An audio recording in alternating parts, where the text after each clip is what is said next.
asseyez-vous parce que vous allez vomir et je vous demande de partager l'information parce que je peux vous assurer que ça, on va pas l'entendre dans les médias. À l'instant, au moment où on se parle, l'UE annonce un nouveau chèque de 2 milliards supplémentaires pour Kiev, donc pour Zelensky, parce qu'il manque cruellement de liquidité. Je voudrais poser la question à tous les Français, vous manquez pas cruellement de liquidité, vous?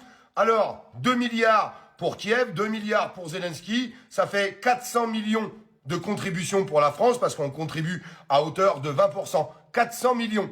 Alors que les aides qui ont été débloquées, enfin les aides, les enculeries qui ont été débloquées par l'État, eh bien, ça représente 70 millions. Donc, pour aider les Français, 70 millions, c'est-à-dire on leur jette de la merde au visage.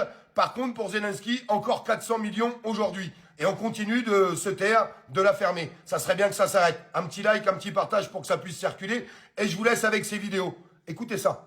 Je suis extrêmement choqué par l'écho médiatique et l'aura que l'on donne à Vladimir Zelensky. Il faut pas oublier que c'est un homme qui a été mis en cause par les Pandora Papers. Ce ne sont pas des racontards. Il est accusé d'avoir dissimulé une grande partie de sa fortune, notamment avec sa société Maltex.